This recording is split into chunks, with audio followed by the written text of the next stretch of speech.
Welcome, everyone. My name's David Scobey. I'm the Dean of the New School for Public Engagement here at the New School, and it's, thank you. I will remember this night forever as the day I got applauded at the introduction. It's my pleasure to welcome you to tonight's forum, looking forward from ground zero, the future of Lower Manhattan. Our division is the newest of the new schools. It was created last year through the merger of the Milano and General Studies schools, but it reaches back to the first traditions of the university. Our name reflects the new school's founding commitment to public engagement. We offer programs in many fields, but including environmental studies, urban studies, and international studies. And since the university's founding in 1919, our division has been the home of the new school's quite wonderful adult ed and public programming traditions, presenting the issues of the day to the New York public with fearlessness and democratic openness. So tonight's forum is very much in our DNA, and in fact, with tonight's event, we are launching a new lecture and discussion series that we're calling Public Engagements to celebrate the founding of this new division, the New School for Public Engagement. Now, 10 years ago, before this division existed, or I was here, the New School lived, along with you, the catastrophic attacks of 9/11, and along with other educational and civic and cultural institutions, grappled with healing the community, rebuilding the neighborhood, making sense of what happened, connecting the city's ordeal to the larger issues of politics and conflict across the world. This fall, we looked back to 9/11, and along with many other institutions, took stock of how the world had changed in that decade. And some of you may have attended a forum that we had right after the 10th anniversary of 9/11 in partnership with The Nation magazine on that theme, the world since 9/11. This past fall as well, there was much discussion of Ground Zero that looked back, assessing decisions on redeveloping the site, the design of the 9/11 memorial, architectural plans for the surrounding buildings. Now tonight, instead of looking back to 9/11, looking back across that decade, we really more wanted to do something a little different, to look forward and outward from Ground Zero, to think about its place in the longer history and the future of Lower Manhattan. How will the redesign of the site and the struggles over its making affect the future of urbanism and development in Manhattan? What forces were changing the area around Ground Zero long before the attacks? Did 9/11 and the decisions taken to rebuild Ground Zero and to memorialize the attacks change or set back or deflect or accelerate those forces reshaping Lower Manhattan? Or perhaps maybe did they have much less effect than the enormity of the events might suggest? And most important, what forces and what form will take shape in the future of Lower Manhattan? We have a broad and extraordinary panel to engage these issues with you. Before I introduce them, I want to make a few thanks for people who made this event possible. First of all, it was my fellow panelist and board member, Paul Travis, who first suggested a program on what was happening in and around Ground Zero, since he believed that both the political energy and the physical changes belied the notion that the process was stuck. And for this wisdom, he was rewarded by getting an invitation to speak tonight, which will teach him to shut up next time. I thank him for that. My colleague Pam Tillis, Director of Public Programs for our division, oversees our extraordinary repertoire of public programs. We mount in the New School for Public Engagement something like 200 events a year across all our programs, and she leads that work with grace and creativity and efficacy, for which she deserves great thanks.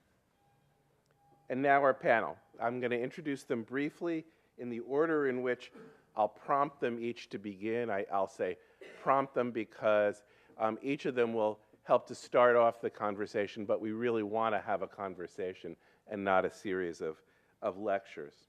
So first of all, Paul Travis. I've already mentioned that Paul is a member of the Board of Governors of the New School of for Public Engagement. He was the founding managing partner of the real estate advisory firm Washington Square Partners, and also a partner at Kingsbridge Development Partners. His development projects have included River Plaza in the Bronx and work with Cooper Union and Theater Row, the New York Historical Society, Metrotech, and many, many others around the metropolitan area.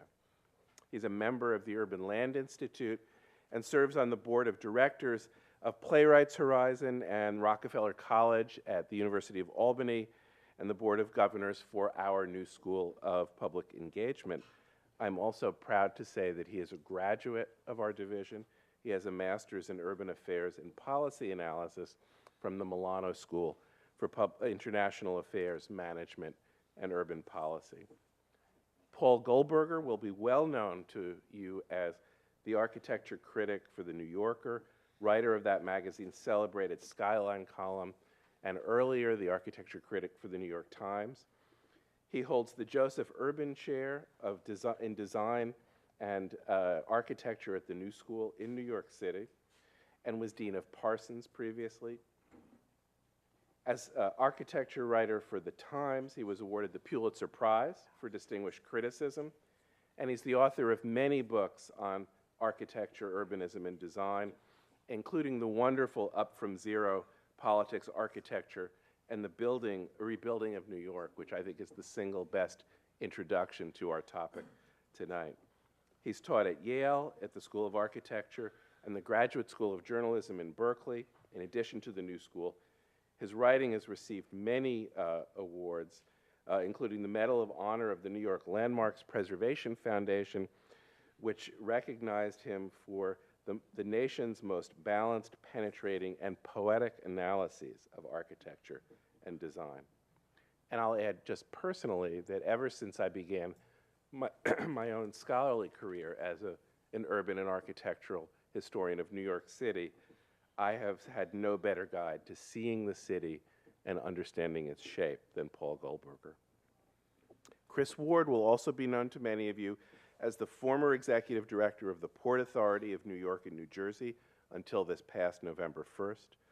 You may not know, I didn't until I looked into his biography, that after attending Macalester College, he worked on an oil rig, and he has a master's in theology from Harvard Divinity School. I think that's wonderful. Surely the only person to have both of those things on their resume, though. And to have served as a public servant in many, many agencies and offices in New York City government, including Chief of Planning for the Port Authority from 1997 to 2002, and Commissioner of the New York Department of Environmental Protection from 2002 to 2005. In 2008, he was appointed Executive Director of the Port Authority, and his skill, judgment, and effectiveness in stewarding the redevelopment of Ground Zero has been widely lauded. I also didn't know that he is a survivor of the 9/11 attacks. He was in Building 5 when Tower 1 collapsed and was rescued. Finally, Dilip da Cunha is an architect and planner on our faculty here at Parsons and the University of Pennsylvania School of Design. He has architecture planning and doctoral degrees, respectively, from Bangalore University, MIT, and Berkeley. In fact, I'm leaving some degrees out because it would have made the introduction too long.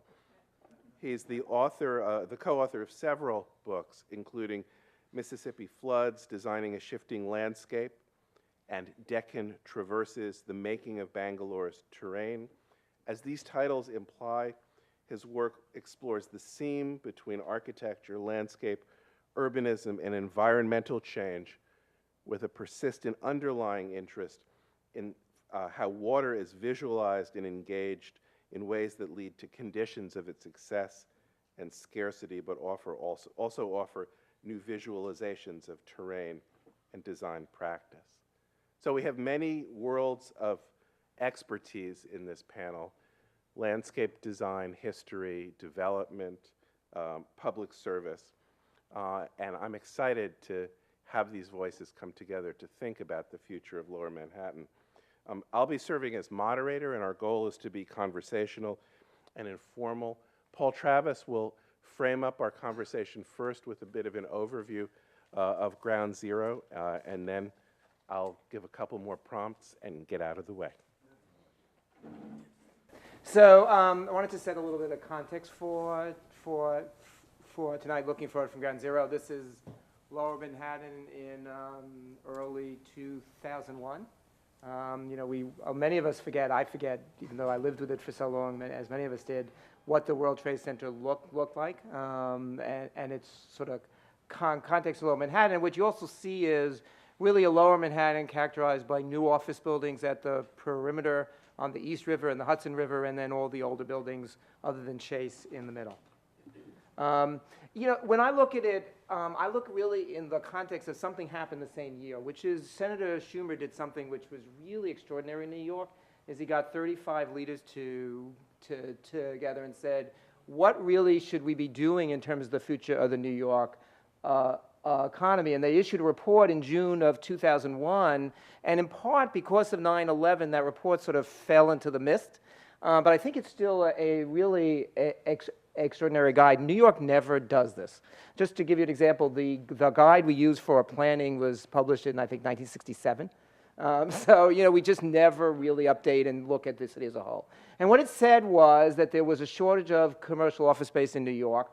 We had an aging building stock, and there were many barriers to getting new development to happen. Why is that so important to New York? Because office buildings or auto factories or our movie studios, they are really the driver of our economy. So as our infrastructure gets older and as our office buildings get older, we get less competitive against the other cities that we really compete with: Paris, London, Shanghai, Hong Kong. So what they really encouraged was expanding the central business districts, definitely including Lower Manhattan, improving the infrastructure, which I'll talk about a little bit, creating a full-service 24/7 environment, which is really what modern office workers want, and probably most controversially, creating the government subsidies that were needed to improve infrastructure and attract high-growth industries. And what they said at the end, a number I want you to keep in mind, is New York City needed to add 60 million square feet of commercial office space by 2020. 60 million square feet, okay? So if you looked at what had been happening up to that date, 1972 was a great year. Very little office space was being built. So if you look over time, you had a real spike, and we can talk a little bit about why that happened. It was mainly when zoning got redone or when incentives were about to go away. But if you look at it and you think about you're sitting in the year 2000, very few office buildings had been built. And they said it was so severe that we would basically never reach a point where the market would come to equilibrium. There's a lot of reasons why that happened. Zoning, very hard to get a site zoned. You have to assemble a lot of little buildings to get a big enough site. Land costs in New York are very high compared to anywhere else. Construction costs in New York, something we hardly ever talk about. Our construction costs in New York City are higher than any place in the country. They're higher than if you go 5 miles outside of New York City. And that means that it costs a lot to build. And finally, real estate taxes in New York, which are double or triple any place else. In comparison to that, if you look at rents, and this is adjusted for inflation, so if you look at these lines, what's really striking to me is they don't move much. So the rents today, if you take into account inflation, are no higher than they were 20 years ago for office space. So everything else has gone up, and yet rents have not. And so you know why office buildings do not get built on a privately financed basis. So, if you look at what happened in 9/11, obviously a lot of other things happened. I just want to focus this one item. 30 million square feet was damaged or lost in 9/11. So you take the 60 million square feet that was needed, you take 30 million square feet now taken out of the inventory, most of which was rebuilt, but a lot of which wasn't. And so not only was it 30 million square feet, but 60% of all the Class A space in Lower Manhattan is lost on 9/11. Huge economic impact for the city. And as many of you know, many firms moved uptown. So the word in 2001 is we need to look at Lower Manhattan differently. It's never going to be a major office center again. That really was the common wisdom right after 9/11. And since then, virtually no office buildings have been built, very, very few. Goldman Sachs downtown, One Bryant Park, the Price Waterhouse building on 42nd Street and 11 Times Square. So let me go back for just 1 second. One other thing I want to say about this is there is this myth in New York that there are privately financed office buildings and publicly financed office buildings. Because of the cost of office buildings, every office building in New York is publicly financed. It's just whether it happens through tax incentives, subsidies to the company that goes in, or through the government owning the land. I can't remember, maybe there's, I'm sure we'll find one because I said it, but there's very, very rare that you actually get an office building in New York that is built on a quote-unquote purely private basis. So what happens after 9/11 is, I think many of you know, is the Lower Manhattan Development Corporation hires Barry Blundeville, very good architects, and says, come up with some ideas. And these were the ideas they came up with. There was a lot of negative public reaction to this, partially because it was only about office space. And I think there was a sense at the time, and I'll let others will know a lot more than me and talk a lot better about this, but sense that there wasn't a lot of vision to this. So the reaction was very swift. And LMDC and the city and the state and the Port Authority did something that rarely happens in New York. There was a listening center, I think, or a listening day at the Javits Center. And 5,000 people showed up for it, and there actually came out of that a fairly clear sense of what people wanted to see. And so what happened out of all that, as many of you know, is LMDC went out and I think it was seven teams originally, and it became six, or six and became five, went to and created visions of what could happen at Ground Zero. And then something happened, which again never happens in New York. I very well remember going to it. They had a showing of all of these at the World Financial Center. And you could talk, and you could add comments. And it was an extraordinary sort of opportunity in New York that we never get to sort of say what we think New York should look like. And so it was I think in many ways, a very exciting time. And very much a different way to approach planning and development in New York. So, as you all know, Studio Liebeskin was selected for the master plan. The items that I think won it for them it was seen as connecting to the city grid, opening up Greenwich Street, this iconic 1776-foot tower, and the whole idea, which I think was really the core of it, creating a memorial with the open footprint of the towers and the Sunken Museum. And this is a drawing he did at the time. It's sort of his focus. Again, I'm not the architect or designer, so I'm not going to talk about this. I'll just get myself in a lot of trouble. So this was the basic plan, which was adopted in 2006. So we're now 5 years after 9/11. I will say, as someone who has done very large projects in New York, 5 years is like the shortest time I've ever heard in my lifetime. And one of the things that's extraordinary to me is that the public doesn't know that. I blame not this member of the press, but other members of the press for not explaining how difficult it is to do things in New York and how short a time frame this is actually in the real world context of the city. As someone who works on Moynihan Station, I can attest to how long it takes to get a project done.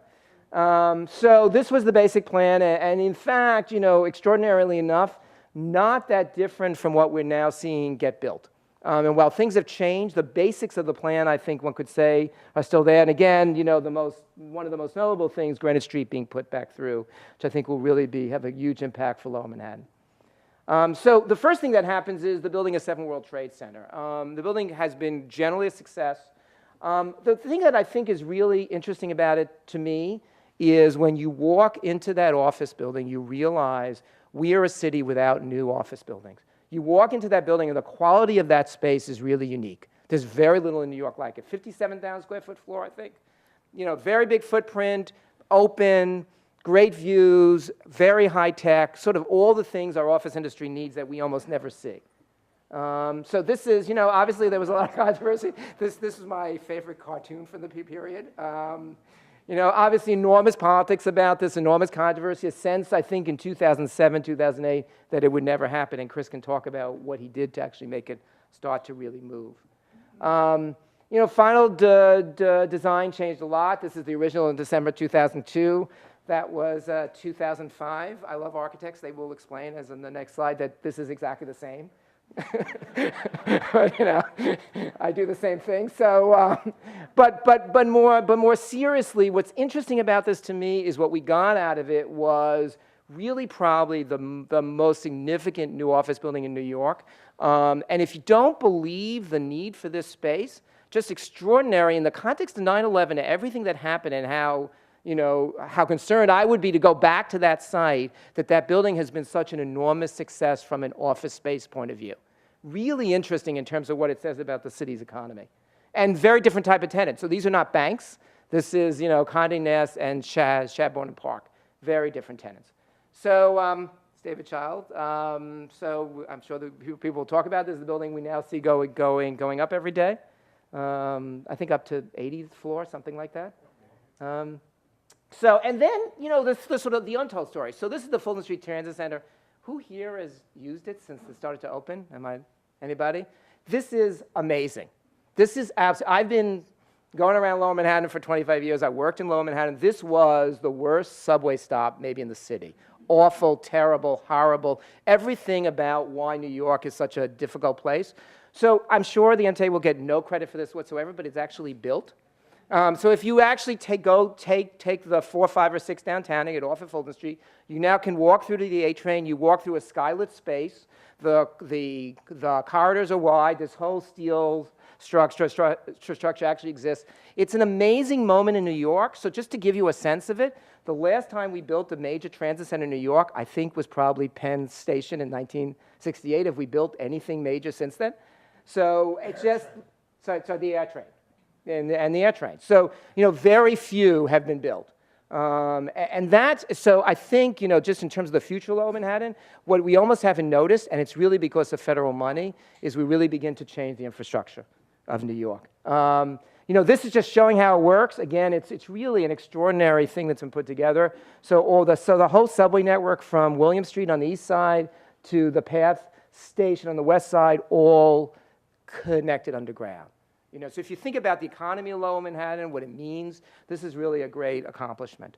The other, I think, ultimately great accomplishment for all the problems that have happened along the way, the new Path Station Lower Manhattan, I would say since probably Saarinen design at JFK, we haven't really taken a public transit center to this level.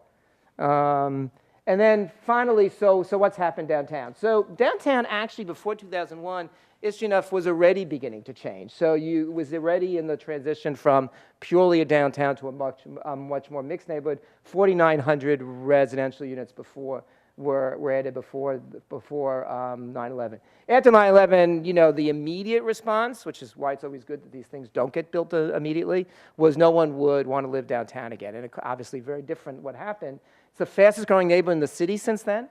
8 million square feet of residential space has been added. So that's about 8,000 to 9,000 new units, including 8 Spruce Street, the Frank Gehry Tower. Again, being much more successful than I think most of us could have anticipated. 2/3 of the new residential spaces from conversion. So just think about where I started. You have older office buildings, which really are antiquated, now being converted to housing while new office buildings are being built. Probably not a bad model in many ways. Downtown population is nearly doubled. And what, of course, no one talks about is the reason this happened was because between the federal government and the city, we set up very significant tax incentives to build downtown and for someone to move downtown. And that's what really got the market going. So we'll end there. This is a shot, I think, at the end of last year. Thank you, Paul.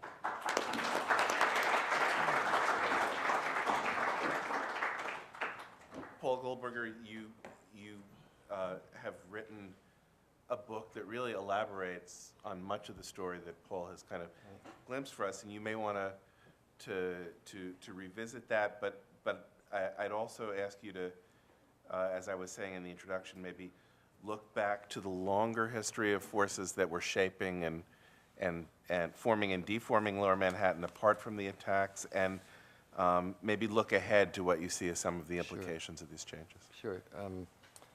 Thanks very much, David. Let me pick up on some of the things Paul has been saying, but as David asked, sort of start back a little bit earlier and we'll pick up on a couple of Paul's last points. Lower Manhattan was a very diverse neighborhood in the 18th century because it was effectively the whole city. As the city moved northward, Lower Manhattan became progressively less diverse and progressively more just a financial district, which was a source by the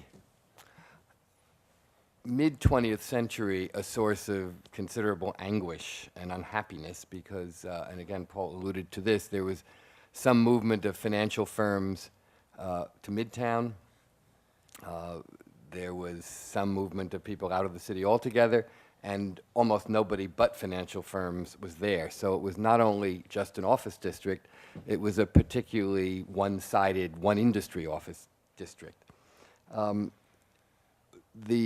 One of the paradoxes of the original World Trade Center, I think, is that it was an attempt to fix that.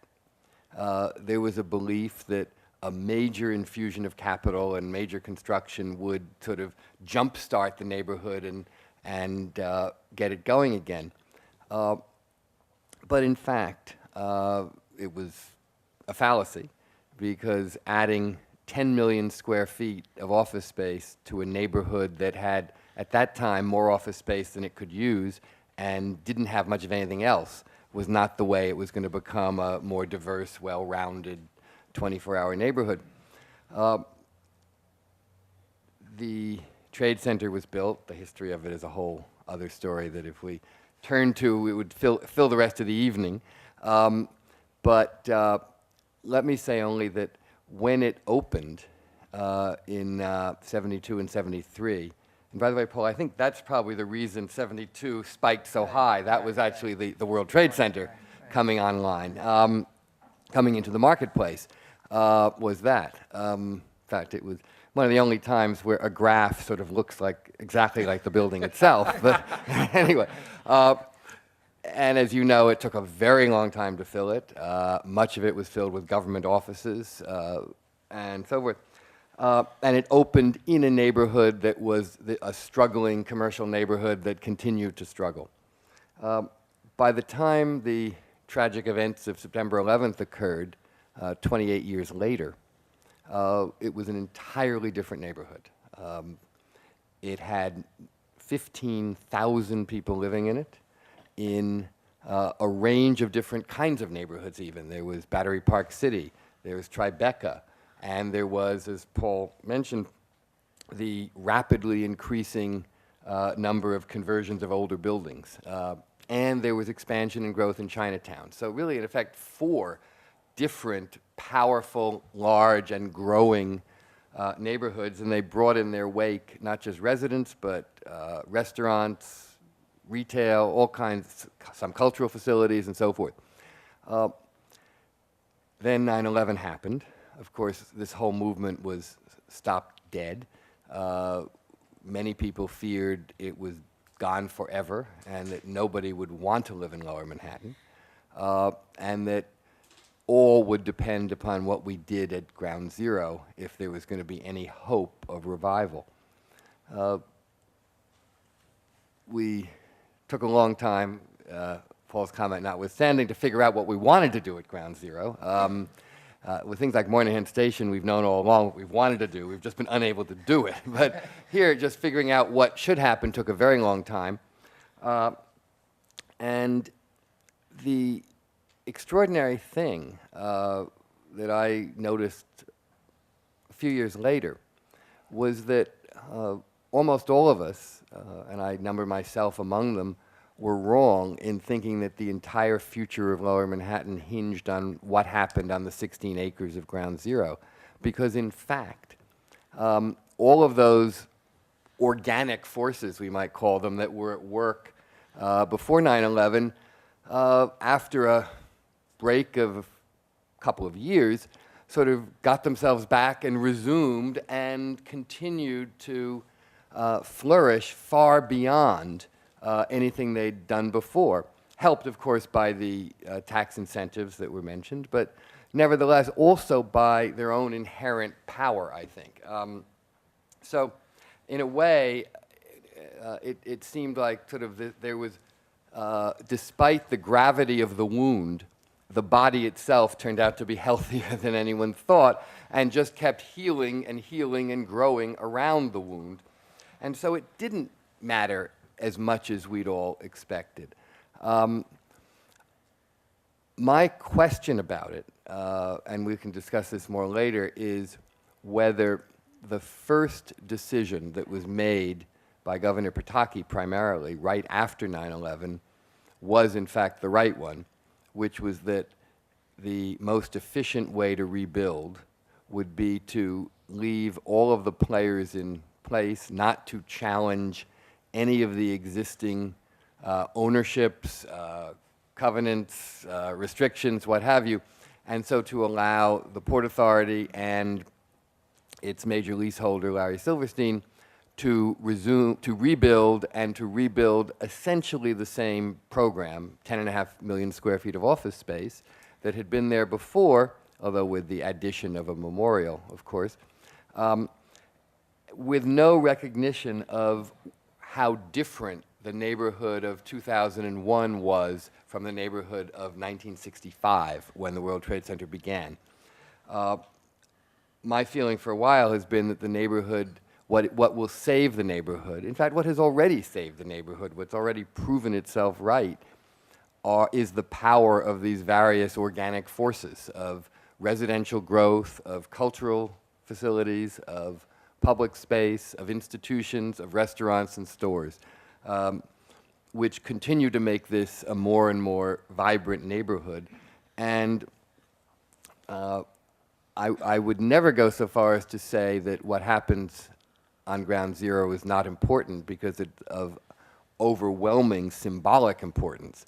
But I don't think that the future of Lower Manhattan will actually turn on it as much as we had thought it would.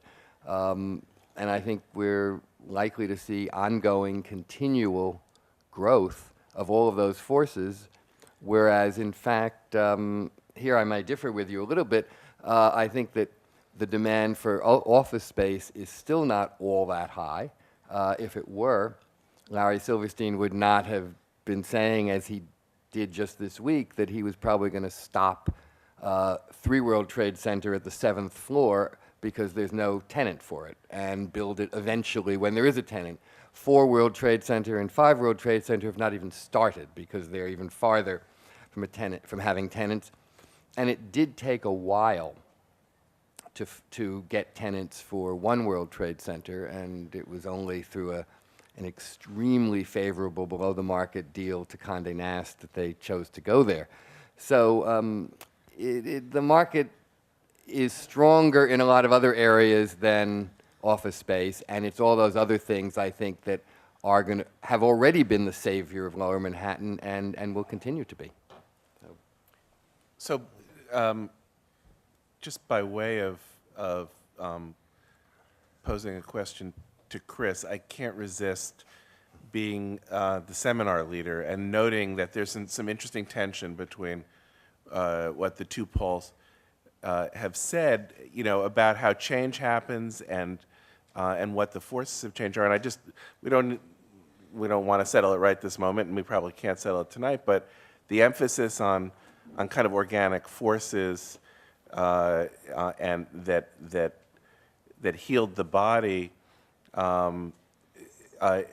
is in an interesting tension with especially the story about the transit center, which is, if Paul Goldberger is being the voice of Jane Jacobs and organic forces, the transit center is a story about big public interventions that really did change an awful transit blight into something new. So those two accounts might be something to kind of grapple with later, but it's also a good segue to asking, a public servant to kind of step back from his experience and talk about the role of government power and government policy and the limits of that power in shaping and reshaping Lower Manhattan. And Chris, I invite you, if you want, to talk specifically about the Port Authority and the Ground Zero site, but also to to kind of see if there are larger lessons learned about the role of government in that.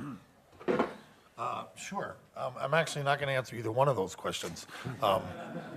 Now it is a seminar. But I can't let that last concluding remark by Mr. Goldberger go by with regard to the significantly under market rent that was Condé Nast negotiated. We were at $62, net effective rent of $57.50. If you look at an anchor tenant deal anywhere in this town, I think that is above the expectations that we'd been thinking about when we first began to look at No, that's true. I actually meant it in comparison to their alternatives uptown, which was what brought them down. But you're absolutely, but you're right, that it was hardly free. That's true. Right. So, I mean, I appreciate the two questions, but I really want to take off on what Paul just went through, because I think there's some really fascinating subsets of questions which run through Paul's summary. And some of them are really difficult and emotional to deal with, and perhaps now that I'm no longer at the Port Authority, I can pose them the way I wouldn't have before. So let me just pose a couple of series of questions. Would downtown have had that same level of organic growth that Paul has projected in its future if the super block in the World Trade Center had remained? Second, would the organic capacity of New York, and here's the terrible phrase to use, the sort of creative destruction of capitalism where we build ourselves into modernity and take that which was old and reimagine it and build a new future for us, would we have had that dynamic market to the degree that we would have seen a transformation of Lower Manhattan? And could you ever reimagine the World Trade Center, those two monoliths, either one being taken down because they were obsolete, or two, finding some structural reuse within them to modernize them the way some other office buildings have used? And if you didn't, where would those forces of change have been left? And here's the most difficult part of this. And Paul, I think, has written about this, that the attack on downtown was an attack basically against modernity. This was those who did not want to see change and those who did not want to allow the unleashing of Western liberal democracy and capitalism throughout the world. And they destroyed, this icon here in New York City. But in doing that, ironically, and this is very, very difficult to deal with, ironically created an opportunity for a city, as Paul went through, to completely reimagine itself in a time and place that dynamic destruction of capitalism would have never, ever given you. So that what both Pauls have done for us is, I think, pose some really, really difficult questions in terms of where is the future of Manhattan, but what you can never end up deciding whether it would have happened or wouldn't have happened, because it did happen. And now that it has happened, what will be the interplay of that large-scale project, albeit different than the way it was before, that the elimination of the super block, a far more green and public space within the Memorial Plaza? Although I think I'm one of the few people who actually liked the plaza at the World Trade Center before. There was something brutalist about it that sort of said, here you are, this is where the money gets made, and you're nobody. And so go stand there in the middle of the plaza. Deal with it. And deal with it, It was Can't argue with that. And then the conversational piece was Richard Serra's Tilted Arc in front of Federal Plaza, which said the exact same thing about public space. So what I'm intrigued by, and I'd like to talk more about, is now that we've sort of done that difficult aspect, that it was destroyed, and we were given an opportunity to reimagine it and went through all of those difficulties, what will be the dialogue now between that huge public structures that were built and that will get finished in some days, and then that dynamic capitalist market and that burgeoning market that it's happening all around it?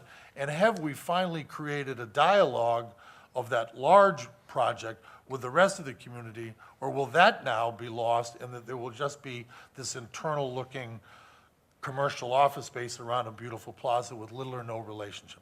I will end my remarks optimistically and will say that I think almost exclusively because of the Memorial Plaza and the transportation connections that Paul Travis referenced, is that you will always now have a different dynamic relationship between that big 10 million square feet of office space and how people experience, because they can get to it, that you can move through it easily. On a rainy day, you're going to be able to walk from one side of Manhattan to another side of Manhattan. On a sunny day, if you have no connection whatsoever to 9/11 and that event, you will be able to sit in a beautiful park and have a sandwich. And so I'll end with, if you look at tragic events in American history, the thing that we have always done is that we have grown out of them. We have not forgotten them, but we have grown out of them. You think of, Civil War memorials born at the time when this nation was destroying itself. We have moved on beyond that, and over time, how that memorial gets built into our sense of the future of the city is going to be reliant more on foreign policy and international questions than how it functions as public space. Sorry I didn't answer your two questions. So before I ask Dilip to speak, I need to say two things. First of all, I think you have a real calling as a cultural historian, and you've been missing it as a public servant. That was Doesn't a real. pay. It's true. So, It's true. and the second yeah, thing but is, we already missed you at the Port Authority. I think the second thing is, I think the point that you raised, which the hard question is, did we need the catastrophe to have the kind of possibilities of positive urbanistic change that you're talking about? And later on, I do want to hold your feet to the fire about the role of the government at just a moment like that, because it seems to me the difference between a catastrophe and the normal processes of creative destruction are that state power needs to step in and kind of organize creative energies. But so be prepared to have me hector you about that question later on. Dilip, Chris has raised questions about urban form and morphology and the possibilities of the site, and we wanted to have you on the panel partly to help us think about that. So. Sure. One of the things I wanted to reflect on, and it is something that we have been reflecting on as designers since 9/11, is how has this event actually been seen? I mean, what is the terrain on which we actually situate an event like this? And are there possibilities of seeing that terrain, the terrain of the event, differently? And what possibilities does that sort of bring up for not just Lower Manhattan, but for the region? And I just want to say one thing. I mean, when 9/11 happened, actually we had just been shortlisted for the Freshgirls competition, and we were on Freshgirls actually a couple of days before this event, and before we ourselves actually were moving to Boston to teach there for a year. And I have this, over the mounds of Freshkill, I can see just the tips of, of the World Trade Center towers. But one of the things then that sort of materialized in the process of working on that competition was something that we would have done anyway, I think, working on any design, and that is how do you accommodate uncertainty? Uncertainty, and it just became well, it's strange to say, a certainty, that we had to accommodate uncertainty in the process of seeing something materialize on Freshgirls, and especially actually after it became the forensic, sort of sifting ground for 9/11. But what I want to just show you here is a project actually that was undertaken by the students at the University of Pennsylvania in a studio that was led by my partner, and I was very much involved in it as well, and thinking about looking at this on a ground that was much more open, and it's fascinating actually to see what students came up with, and I'll just run through a few of them just to before actually coming back to making a comment actually on how we tend to frame this event, in the memorial sort of thinking.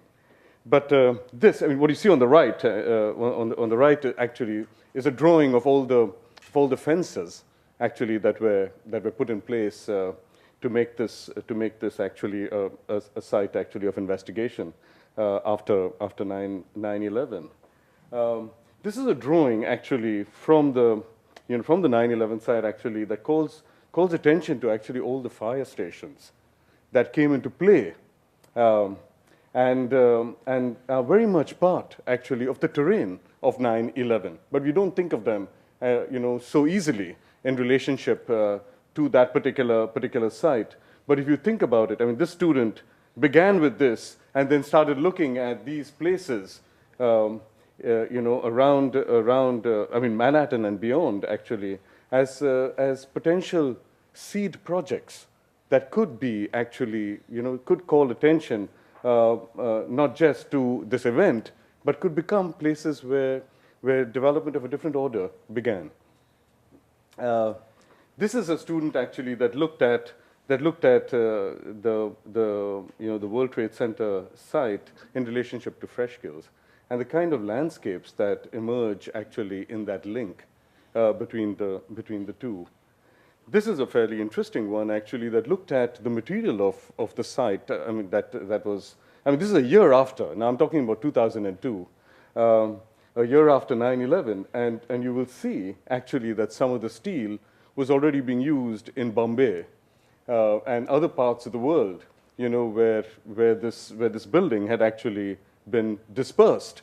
This to some extent actually says, that this was an amazing open event on an open terrain that called into play so many parts of the world. If you just look at it actually with a different sense of language, not on the ground of space as such, but maybe in this case materially actually, and see where this stuff is going.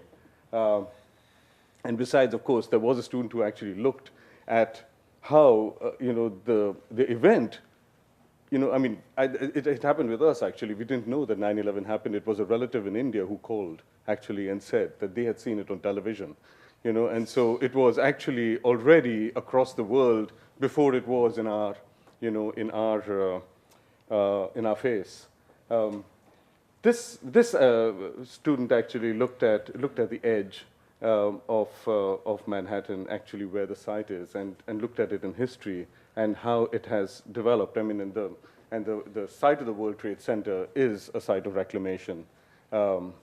Considerable reclamation. Much of the stuff actually that is on Governor's Island actually, in part, I think, came from here. But I think the development actually of that edge, and to consider that actually in the process of designing anything in this area could be of interest. Here this was a whole infrastructural way of engaging the place, but extending into Lower Manhattan and drawing into play actually not just the site of the event that we see on television and these images, but actually a new infrastructure that calls into play a larger terrain. This is actually a drawing of all the escape routes that people took. You can see Brooklyn Bridge was heavily traversed, but when the student was actually investigating this, she came up with these particular, she started looking at cracks as actually escape routes, and it drew attention actually to a part of Lower Manhattan that is not generally engaged. There's so much that is happening in the cracks in Lower Manhattan, and she took those particular territories and did designs for them, and so this was an event actually that called into play, other elements actually around Lower Manhattan, and this I won't get into too much of the project actually that it led to. This is an amazing drawing. Then on the left, you see a section of Manhattan, and you see the depth to which it goes. That is World Trade Center, and that is actually a view from the observatory of the World Trade Center at that height, and Manhattan goes down to this depth. That is the height of the World Trade Center, and this is the depth of it. So if you just look actually at it's another dimension that one doesn't think about, which the 9/11 event actually sort of awakened this particular student too, and of course she worked on the Fulton line, and how the Fulton line could then become the start actually of a project that extended in many different directions. But it wasn't a sort of separate thing, to deal with the station and to deal with the site. So this was a year after 9/11, and ever since then, actually, the 10 years, we've sort of been reflecting a bit on what is the terrain actually that these students were working on, and how is it different, and what and this is something that is now sort of sharpened a little bit, I think, with notions of sea level rise and all that, I think, which will come into the discussion at some point, I hope. But what this goes, I think, to some extent against, or at least complements, I think, is a way of thinking about the event of 9/11 as an event that happened on a site. And we memorialize that site. We grieve on that particular terrain. And this is the terrain that has actually taken us to war. This is a terrain that we look back onto. It's a kind of an island thinking. It's an island within an island, within an island, within an island. And if you look at, this is a trajectory that has been in play actually for many, centuries, I would say. From the time of Hecataeus, when he drew the world map as an island, we have been thinking in terms of island. And what this calls attention to, what the studio and what the students were doing, actually in looking at the terrain of 9/11, is that this terrain is an open terrain. It's open in the sense that it is not closed like an island, but it also does not exhaust difference. What happens with an island thinking is that you tend to exhaust. There is us and there's them. There is land and there's sea. There is an urban area, and then there is a non-urban, which is all the rest that you want to exclude from the urban. And what the students were doing actually in this particular studio was actually looking at a non-dualist situation, actually, wherein the 9/11 could become an event that actually engages actually much more and at a distance that could be much more exciting actually and transformative, rather than thinking that 9/11 is in the city of New York, in Lower Manhattan, in the island of Manhattan, and serves Manhattan alone. I'll stop there. Thank you.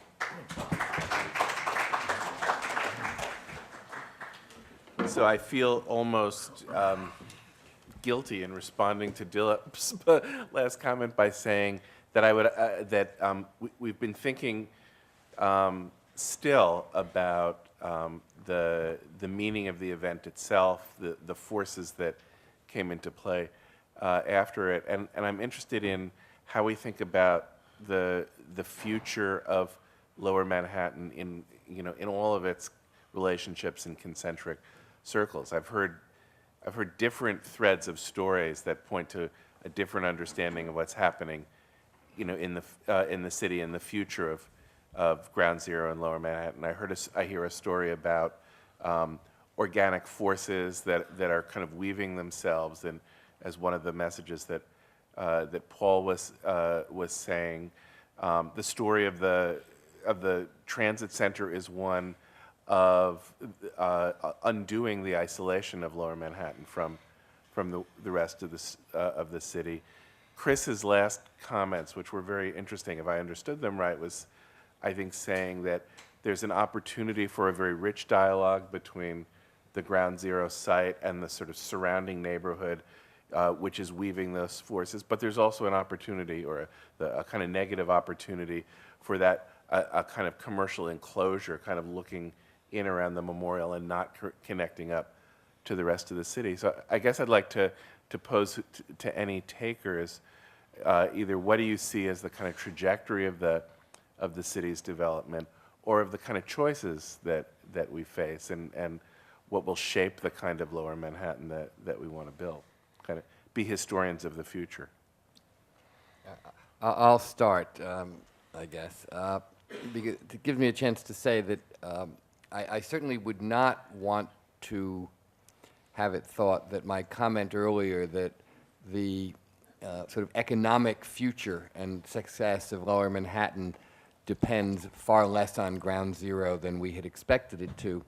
I had not meant that in any way to mean, therefore, Ground Zero doesn't matter, of course. I mean, it matters hugely and profoundly in a way that is all its own and different from any other place. It just is not as much the single economic driver of Lower Manhattan that we had all anticipated it would be. That's all. But it is a place like no other place anywhere because it combines, it creates really the challenge of combining the sacred and the everyday, which no other place does. You know, I mean, if you think of something like Gettysburg Battlefield, which is an extraordinary place of profound historic importance also, it is only that. It is only a sacred space where one goes to and removes oneself from the rest of the world and thinks of these remarkable events that took place there and their meaning. Something of extraordinary importance happened at Ground Zero, but it's also in the middle of the most important city in the country. And we cannot afford to have a void in the middle of the city. So how do we respect its sacredness and at the same time sort of renew the city? And I think that was the challenge behind the entire plan, to try to do two things that in some ways are inherently contradictory. But I think they were more or less done. I mean, I have some issues with certain aspects of it, but fundamentally I believe the plan was right, even though, as I said, I questioned the presence of that much office space to the exclusion of certain other functions. But one key thing that Chris Ward spoke about, which I would emphasize also in terms of determining the future of the area, is the strong connections that exist now between that site and its surroundings that did not exist before. I mean, the World Trade Center, the superblock, the platform, the podium, it was absolutely good for saying, you know, I am me and you are nothing, but it wasn't particularly good urbanism. And one of the, I think, remarkable things that happened and that shows how far we have come in our growing sophistication about what makes a city work, is that one of the very few things that everybody seemed to agree about in the planning process, including people who had very different views of a lot of other things, was that we should put the streets back, or at least put as many streets back as we could, and connectivity to the surroundings, which was denied by the World Trade Center, became a priority. And that is, I think, happening. Similarly, I think one great improvement was the very beautiful and moving and powerful memorial that was chosen in a competition in 2004 as the ultimate design, Michael Arad's design, which had one significant change from Daniel Libeskind's original master plan. Libeskind wanted not only to depress the footprints of the Twin Towers, but to depress the entire memorial area way below ground level and then just mark out the footprints as special. It felt right for a very brief time after 9/11, and then soon it was clear that in fact it would have been devastating to the surrounding neighborhood because you cannot make a park or a plaza in a hole.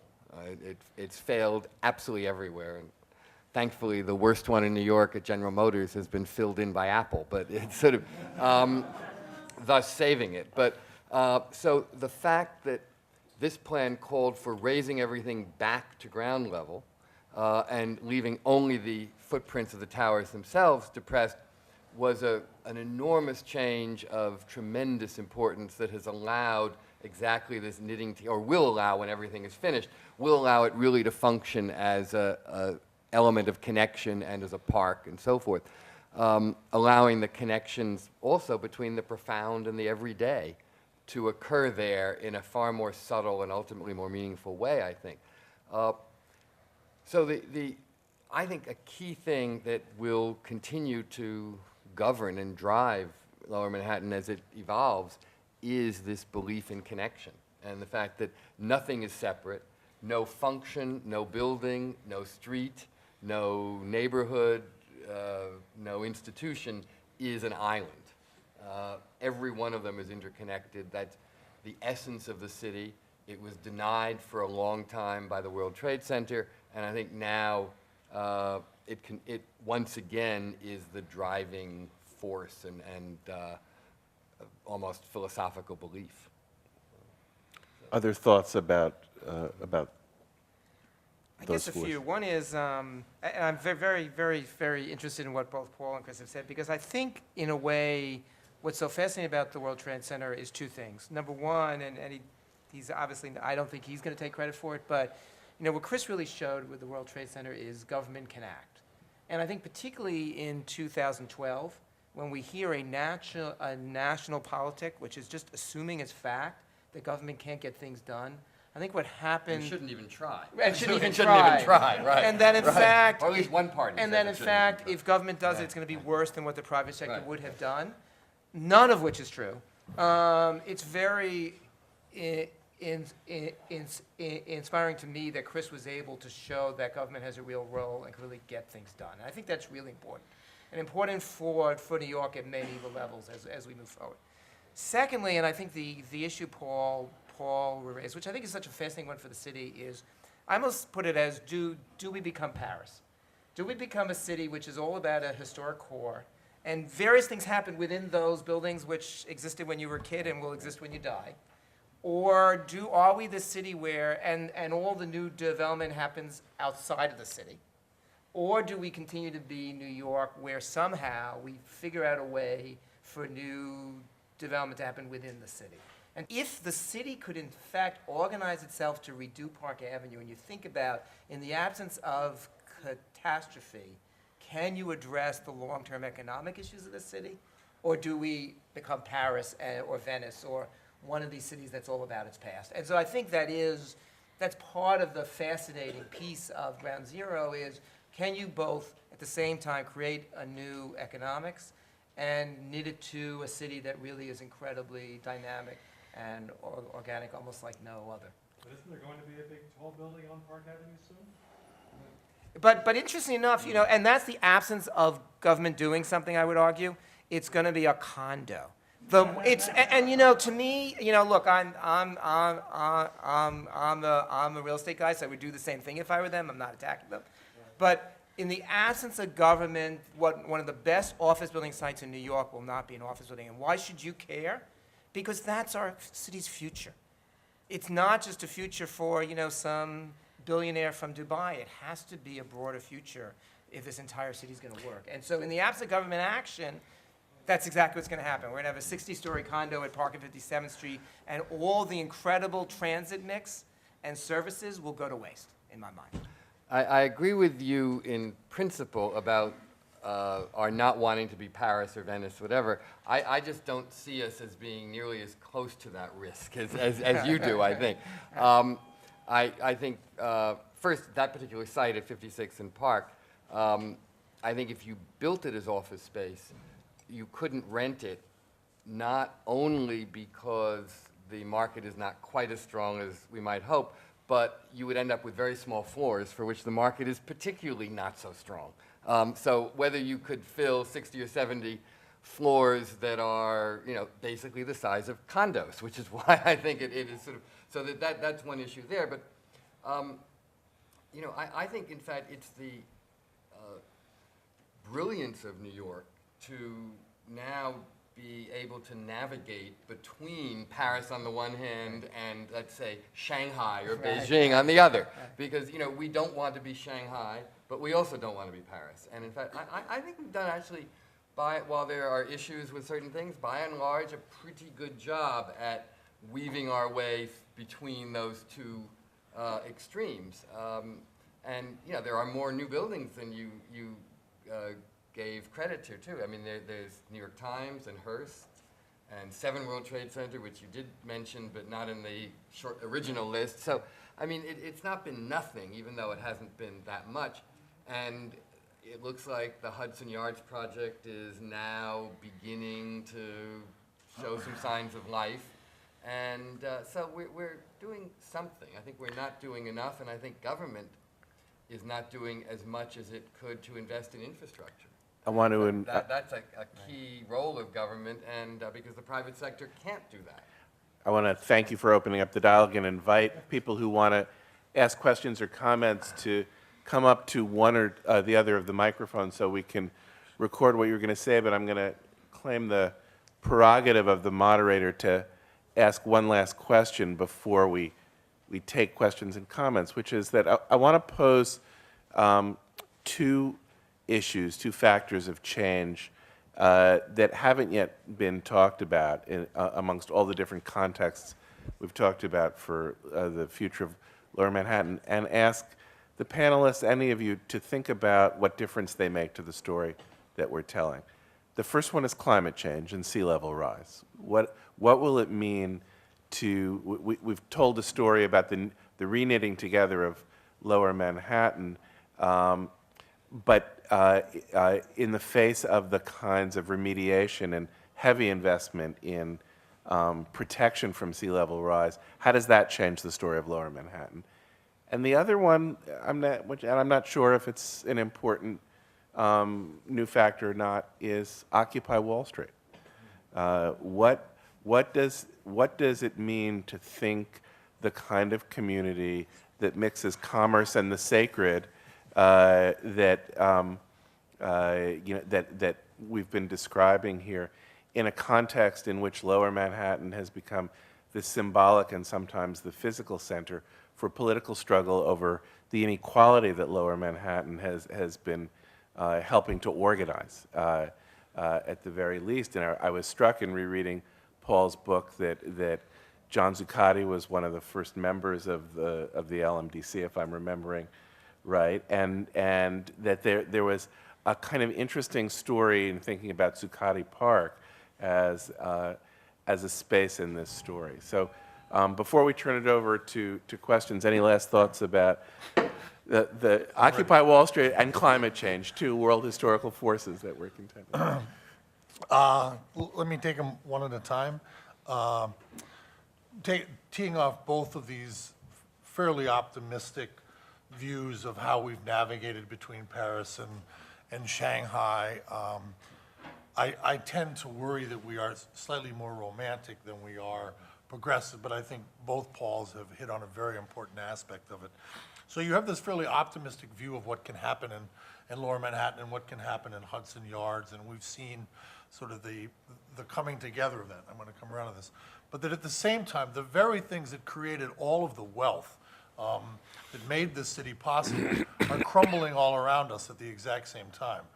So that we've had the destruction of the World Trade Center, but we are witnessing fundamentally the loss of the MTA and the mass transit system as we speak. The MTA is teetering on the brink of a capital bankruptcy that is more than just daunting. It potentially leaves Second Avenue subway and East Side access at risk.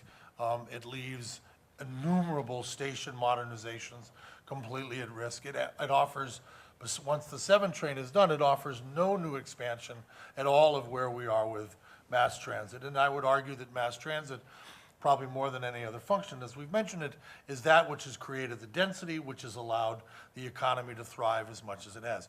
But if you also look at the water system, the slides looking at the water tunnel, we are rebuilding water tunnel number 1 to provide redundancy, but that we are at risk for the citywide infrastructure as it relates to water. The Port Authority, obviously, near and dear to my heart, is facing probably anywhere from a $10 to $14 billion gap on what the money that it has today and the things that it would like to build. And what makes a world city today? More and more people recognize that it's the aviation linkages that take you elsewhere in the world. People used to come in by bus, and then they came in by train, and then now they come in by plane. LaGuardia is crap, and it is the entrance to New York City. When it rains, it actually leaks. And that is, any other world city would say this is completely unacceptable in terms of where we are with aviation. So I'm coming around to climate change. You're doing great. So the very things that created the wealth in this city, that built New York City, is now being potentially jeopardized. And if that is lost, all of the shiniest, brightest towers that we can build with the perfect floor plates and, you know, the world of finance will just wither away from us. So at the same time we talk about this bright future, there is not a civic dialogue which recognizes that this city was built on public works projects, and if they fail in this generation, now that they are all effectively 100 years old, all of those forecasts for a bright future are going to be lost. And we do not have a political infrastructure, which both Pauls were alluding to, which embraces the idea that we need to reinvest. We continually think that we can do more with less, that there is a way to somehow cut government costs, which frees up this, something that doesn't exist, which can automatically pay for things that we now cannot afford. You cannot cut government to build one more thing of any substance in this city that's going to change the dynamic that we have. Overlay then climate change, which I would argue that climate change versus global warming. Let's just focus on climate change and not debate global warming. You are going to see sea level rise throughout the city. You're going to see storm surge levels throughout the city. They're going to further threaten that very infrastructure that I just references. There are subway stations that are below sea level.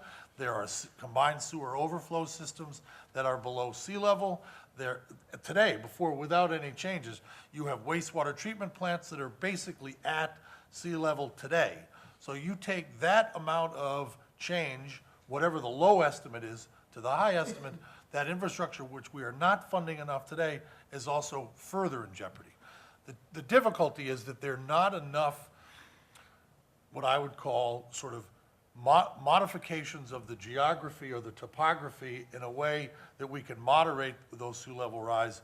You know, people talk about oyster bays, and you saw the thing up at MoMA that was sort of greening the periphery.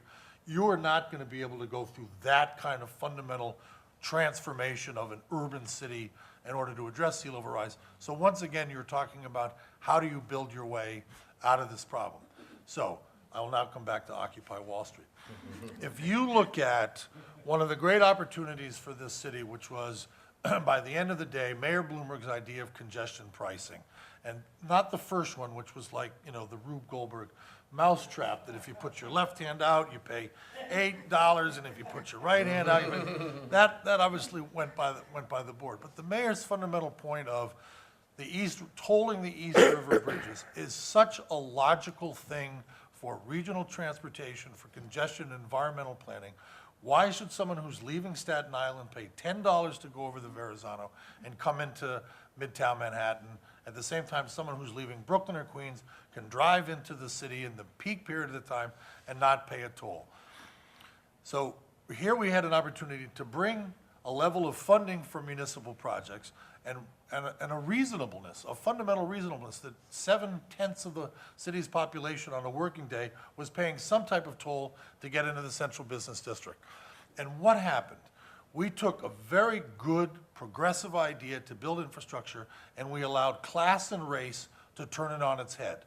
And that we allowed people to say that if you put tolls on bridges, you are hurting the working class, you are hurting minority communities, and you are hurting that fabric of New York. And you could find nothing further from the truth when the funding of congestion pricing was to rebuild the mass transit system, which people who are poor, from minority communities that have been dispossessed in terms of their ability to get to work.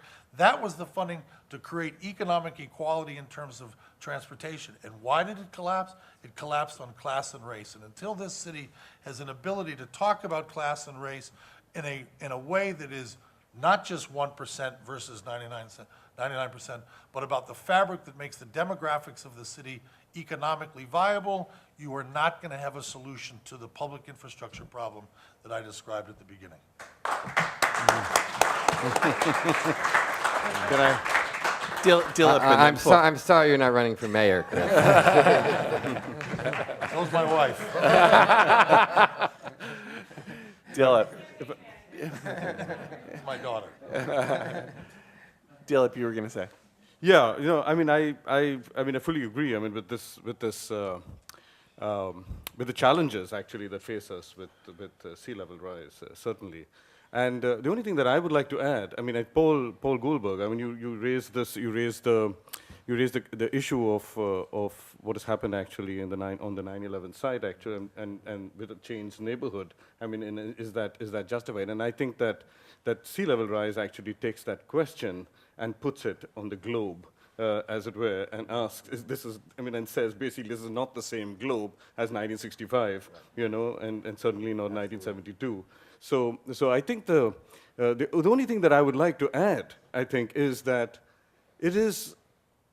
it requires actually a much more fundamental shift in the way we imagine, the surface of the earth. I think that most of the cities actually that are coming up with plans to fight sea level rise are all talking about walls, building walls to fight the sea. Now that, I think is, that's the Army Corps of Engineers kind of thinking, that you are going to combat this, mass ocean with walls. It doesn't make any sense. And what I would just say is that I think it is time for us to reconfigure the way we actually look at how we inhabit the earth. I mean, that it is not within cities as such, but that it is actually by concentration of trajectories.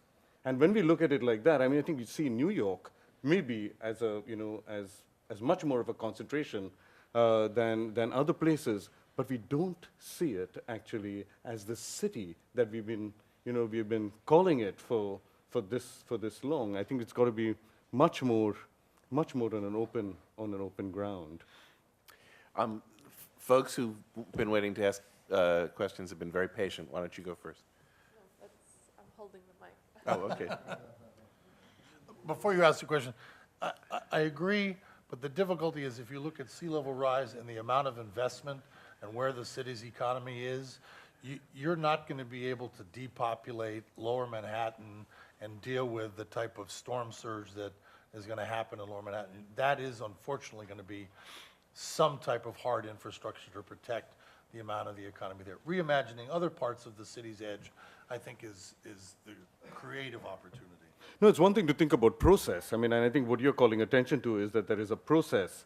But, I'm not talking about depopulating. I'm just talking about the way in which we actually configure the possibility of hard infrastructure here, will have repercussions actually further up the coast and down the coast. Right. So I think it is just that way of thinking now that cannot say, okay, I'm protecting Lower Manhattan. You can't say that anymore. Okay.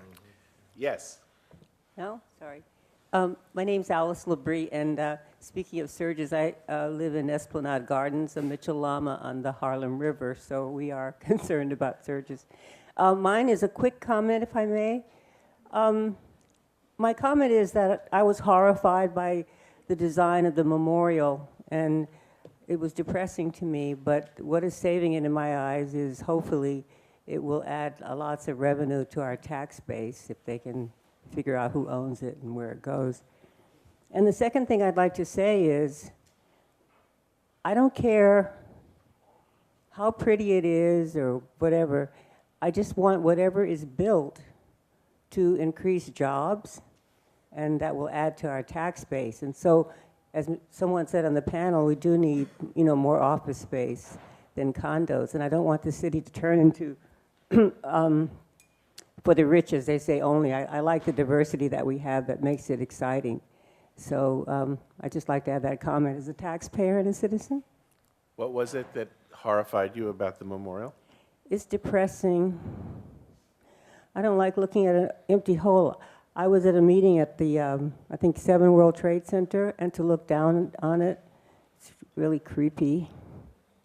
Thank you. Other thoughts, questions, comments? Yes, I see several on this side. Hi, thank you very much.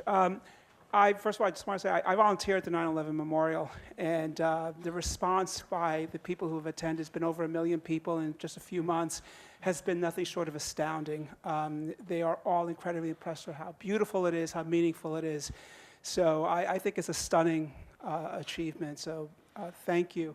The other thing, you talked about the integration of the new World Trade Center into the residential area around it. I live nearby.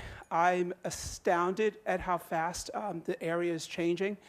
It's been very exciting, but one of the two ways that I think it's going to integrate is the retail that's coming to the World Trade Center, which I don't hear mentioned all that much.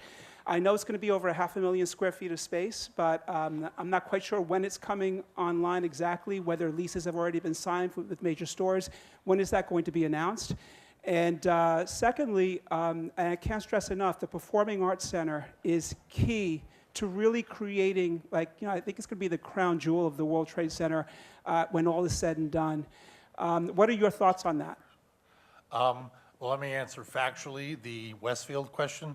The Port Authority has a letter of intent with Westfield, and it's my understanding that the deal has been papered, if you will, and will be going before the Port Authority's board for final approval. It is, the retail would get built out concurrently with the transit hub, and that you would have most of the retail completed by 2014.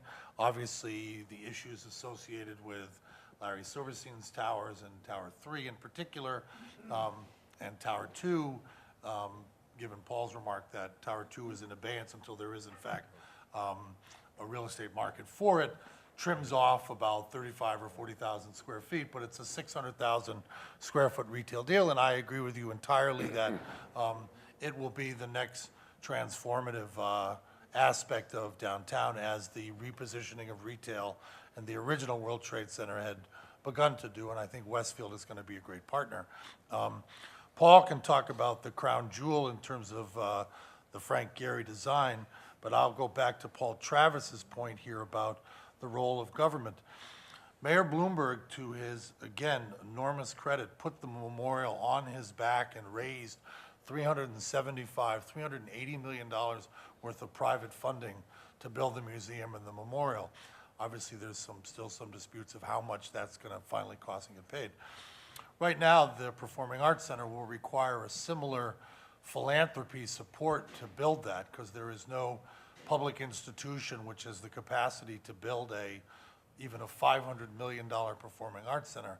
So I think again, going back to my comment about it, that if we want to build great public space as a Performing Arts Center, the role of government is going to have to insert itself, because the likelihood of this economy being able to sustain a philanthropy program of $600 or $700 million, I think is slim to none, which then delays what might be architecturally the most compelling piece downtown.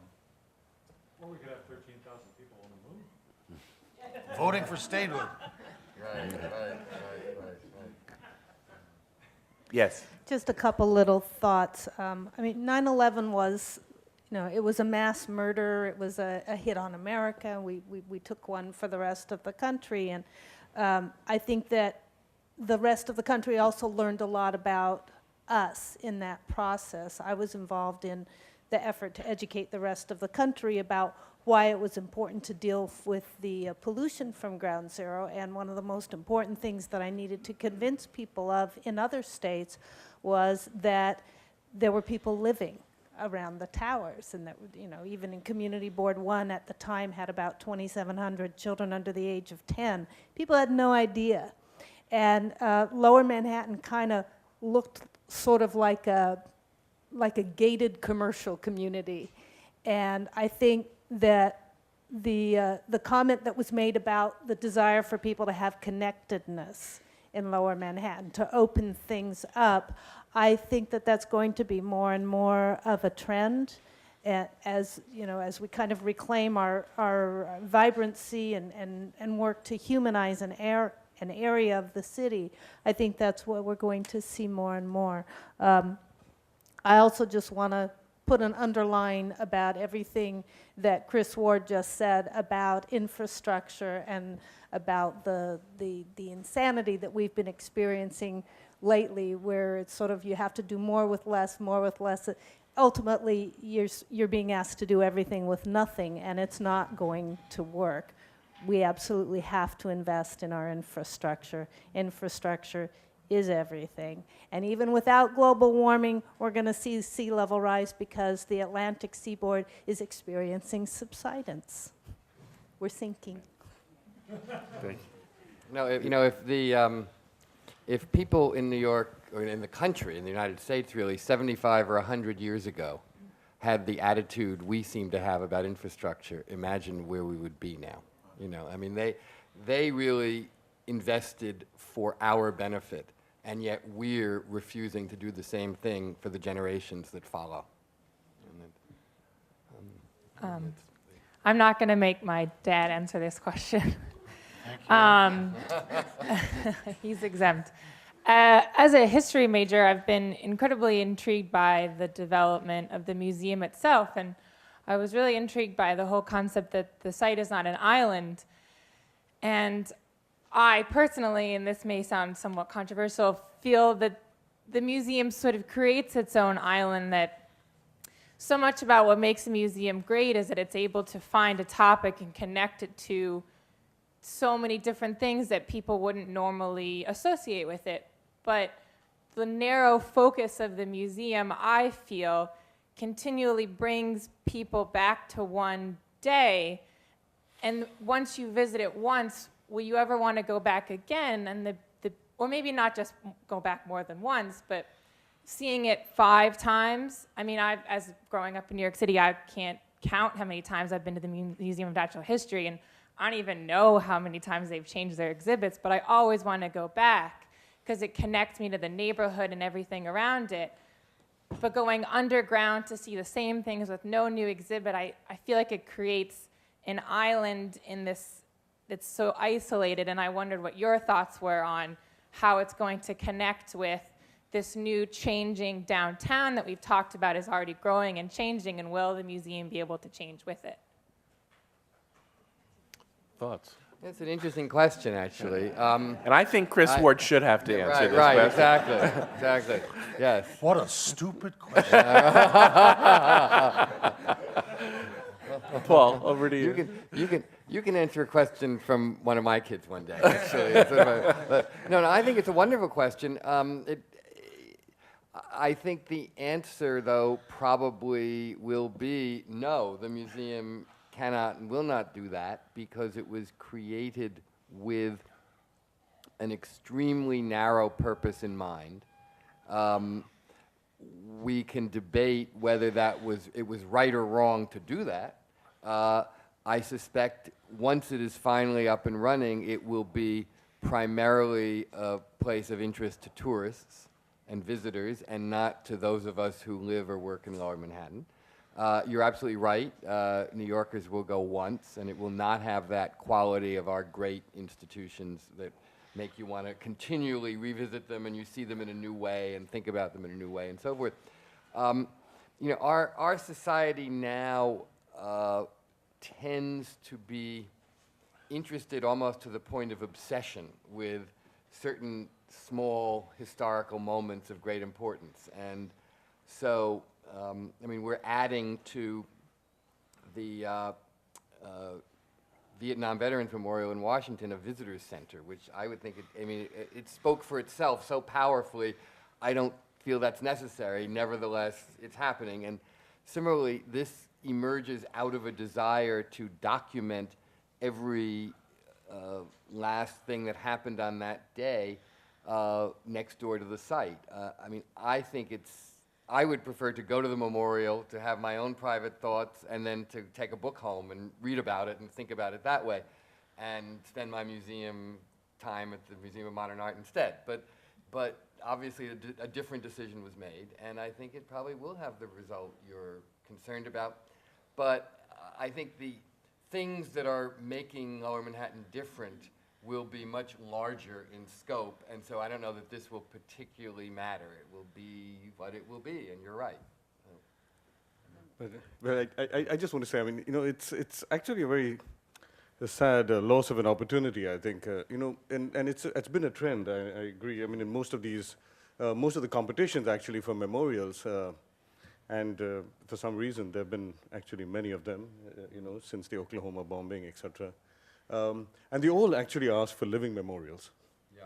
And then you wonder, actually, afterwards when they pick, a scheme and freeze actually the day, and it's not living anymore, And I think the question that you're raising, I think, is an extremely important one that we would love to actually take on as designers, not merely from the point of view of changing, what is being told to the tourist, but how that actually has an agency in the world beyond, a transformative agency that I would love to actually see play out in some way, geographically, historically, but commercially, certainly, it's. And I feel sorry actually that we're making our cities much more and more into these static moments of the past.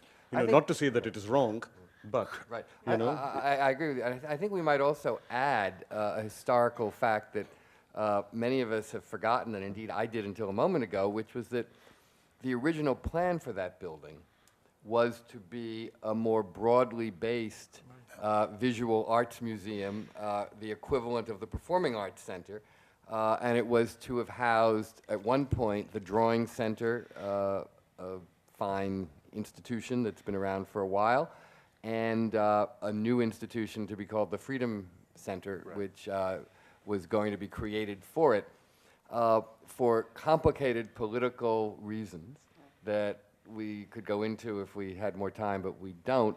All of that stuff went away, and it kind of morphed into this visitors center for the memorial and museum. And so originally there was a more ambitious plan that would have spoken much more to your concerns, in fact. That excellent question, actually, prompted a clarification on my part. When my first opening remarks, I said that somehow, and you probably didn't get it, but when I said that foreign policy is going to, in some ways, really largely dictate how we end up thinking about Lower Manhattan. And what I meant by that, given that excellent question, is that the Civil War ended, and we built these incredible memorials to the Civil War. Gettysburg. But if the foreign policy structure of the war on terrorism maintains itself, and it's a permanent condition of the modern world fighting with the anti-modern world, then how people experience that museum will be very different. And it could become defined within that. I think it will be defined within that framework going forward. And as if we move, hopefully, into a world of greater peace and harmony in this fight of modernism versus anti-modernism, then I think the museum has a chance to grow out of that singular moment. But if we are stuck with this, this ongoing struggle, I think it will only be defined in that singular moment as a point of reference for the battles that are being The other fought. thing I would just add, maybe in a more optimistic tone, is, well, the museum in itself, in that footprint, I certainly understand what you're saying. I think what that tremendous number of tourists has done to the ecosystem of Lower Manhattan in the last 6 months is rather extraordinary, and going forward will be even more so. If you think about restaurants and hotels and cafes and galleries and shops and everything else, that really, we've been talking in New York for 30 years. How do we get tourists to go to Lower Manhattan? And, this is not a great way to do it. Obviously, nothing any of us would want to happen. But what's happening because of that museum, the numbers that were stated before, is you really have this extraordinary input of energy into Lower Manhattan. Albeit the museum maybe is not the best model, but it is creating something that I think in the longer term will be maybe more important than the museum itself. I'll just add the historian's point that the capacity of people to remake places is really quite extraordinary. I mean, the Lincoln Memorial was a memorial to the reconciliation between Southern whites and Northern whites when it was first built, and then it became the iconic space of the civil rights movement because it was seized and new meanings were put on it. And I think we can't predict how people will enliven a space that feels fixed and caged. Last, Hi, I just want to make a comment about how to get people, because I ride the bus every day down there. I work in Lower Manhattan. It's extraordinarily difficult. I see tourists on the bus. They don't know how to pay for the bus. Nobody tells them you have to buy Metro cards. And there's only one bus, and if it doesn't run, you're late. So when you talk about not having money for the transit authority, it's a real concern because one feeds the other. Not all tourists are going to hop a PATH train from Jersey and come here. They come from the hotels in Midtown, and getting down there is still difficult, particularly the ones who might want to be above ground and see. So the two feed each other, and it's something to think about. I think I cut you off before. Yeah, okay. Yeah, this might be a question that is centric to my own residency at 8 Spruce. But I was struck by the absence of any mention of South Street Seaport. And I think that, you know, the disappointments in terms of the, you know, that model and what, you know, what that didn't mean for Lower Manhattan well before Ground Zero.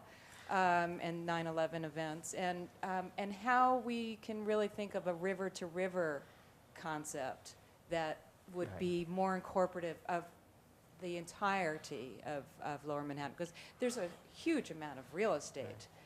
It's a big, you know, it's a big footprint for South Street Seaport. All right, Paul. Well, as someone who will take some unfortunate responsibility for the Seaport in a former life, I would say the Seaport in some ways is almost ultimate proof of what Paul Goldberger was saying before, which is I think the fatal error of the Seaport is it was looked in isolation as an attraction for Lower Manhattan, rather than being seen as part of a knit to the fabric.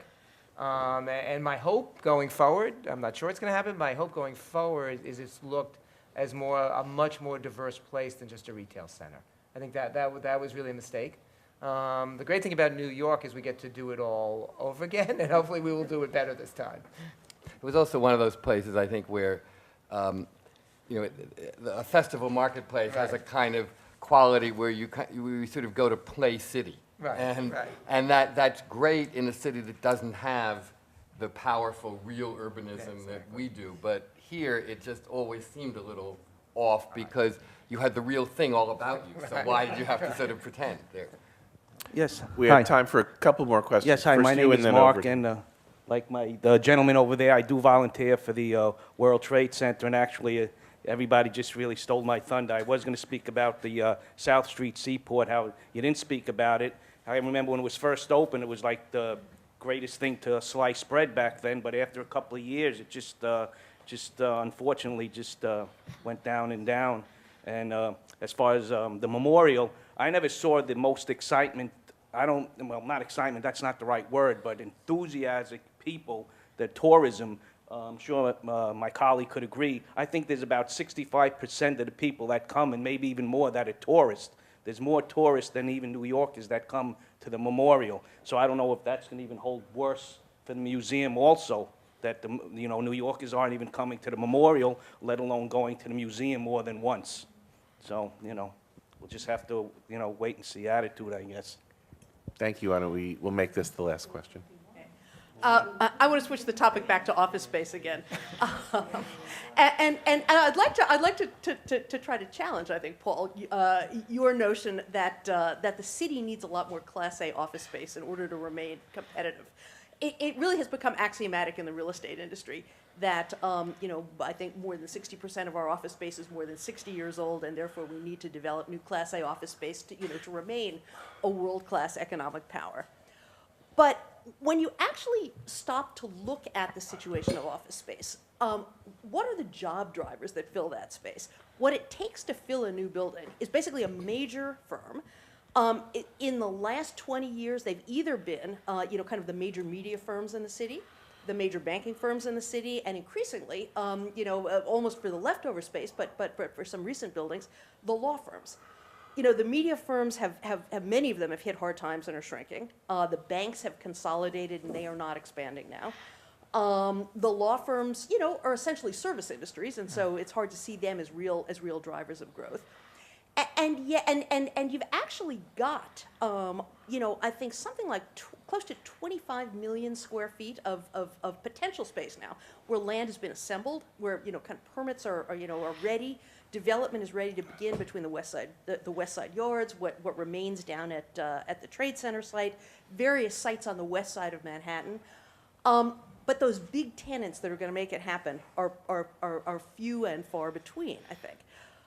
By contrast, what Paul Goldberger was talking about with what was going on in Lower Manhattan before September 11th it was job growth down there. It wasn't just people residing and converting, the old office buildings to residential loft space, which, the most dynamic growth sector in the city's economy right now is basically the tech sector and the small, kind of the small firm creative tech sector. Midtown South, hottest real estate market, hottest office market in the city, not a Class A building in sight in Midtown South. So, what you're really seeing, I think, I wonder if the new mega office buildings are what we really need and if we can fill them up. I don't think that we will become Venice or Paris, but I do think that, kind of the recycling of older buildings and the smaller scale use of space. You see these kids who are in the tech sector, they basically sit in the coffee shops in the afternoon, and they're not just drinking coffee, they're doing business. So the city, kind of the city as workplace has really expanded beyond the Class A office space.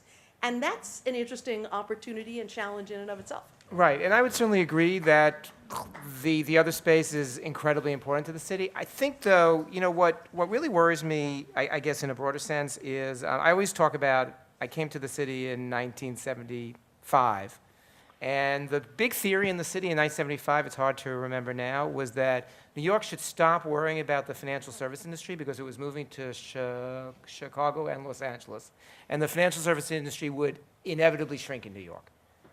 I think since then it's probably grown about 10 times. And so I think there's a tendency in bad times to think that we're not going to have growth of that type anymore.